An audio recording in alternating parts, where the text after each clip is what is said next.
towers. Here, let's scoot out so she can get a picture. I thought you wanted a picture. No problem. So it's completely understandable if you thought there were two. There was actually 5 more built from 1975 to 1985. One was a Marriott hotel. Those buildings were between 10 and 25 stories. And then tower number 7 was 47 stories. So tower number 7 was a decent-sized building. All 7 were completely destroyed on September 11th. There was 11 total buildings destroyed. The 2 towers were 110 stories apiece. There was also a 47-story building destroyed. The Marriott Hotel, which is 22 stories, another Deutsche Bank building, which was 50 stories. These are big buildings. If these were in other cities, they would be some of the tallest buildings there, and they were also destroyed. So it wasn't just the 2 towers. So many others were destroyed from the force of the 2 towers falling. Also, when you look at these buildings over here, this is the Millennium Hilton, and there's 4 other skyscrapers right next to them.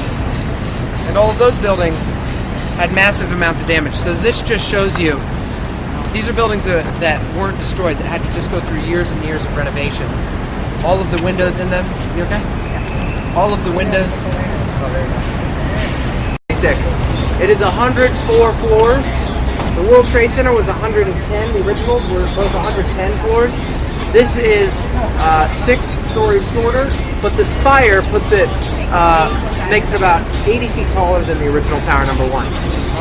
The last work they have to do on the exterior, they're covering the spire in, it's going to be decorated with some metal and some glass. And then they have to just finish up a few more windows, and then they get to work on the inside of the building. This will be done by the end of 2015. They already have half of the office space rented out. Condé Nast has taken up 30 floors in it, a magazine publisher. There's a few small banks. There's the department of some diplomats from China. It was giant beams that the World Trade Center was made of. 2 giant rusted beams, and it fell in the shape of a cross, and it stood here for about the past 8 years. They just moved it into the 9/11 museum. The museum is not open yet, unfortunately. The museum will open probably within the next year or so, but they had some original delays and then more delays because of Hurricane Sandy. So that is not open yet. This was constructed all the way close to you guys in Southern California. In Malibu, California, an artist named John Kratchik built it, constructed it in a studio, strapped it to the back of his truck, and then drove across the country, stopping in cities all across the U.S., putting it on the center of where everything happened. So the most damage is in ground 0, then you go out to ground 1, ground 2, as you get further away from the damage. So ground 0 was originally a military term, and it just ended up sticking while they were clearing everything away. Most people don't prefer the term now, but at the time when it was a site like that, that's what it was called. Good question. I'm running a little while, but that part's done now. Okay, good. I didn't want to. New York accent. Yeah, where are you from? Atlanta, Georgia. Okay. Do you live in New York now? No. Oh, okay.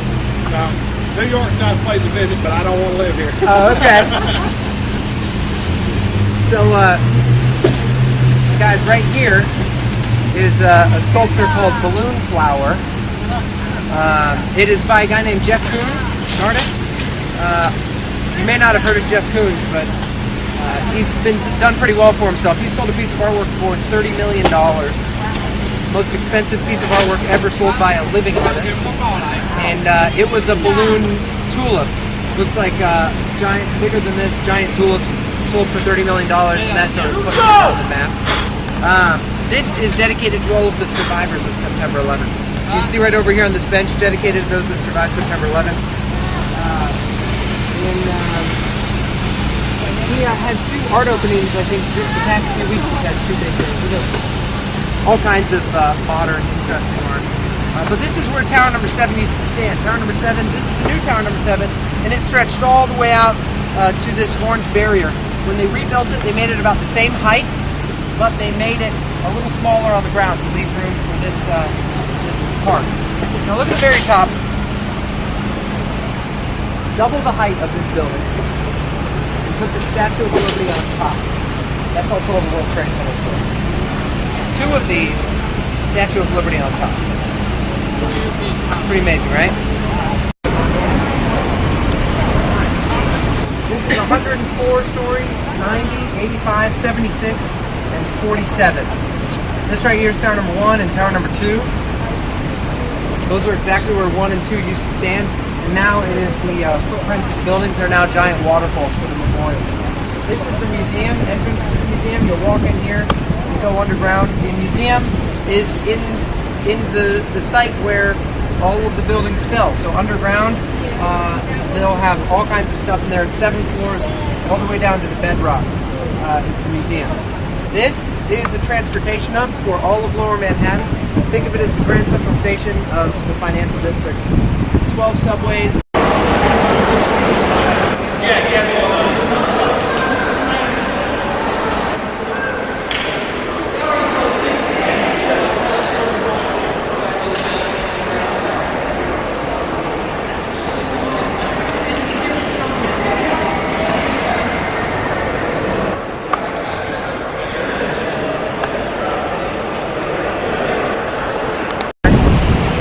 Memorial, and there are the 2 footprints of the towers.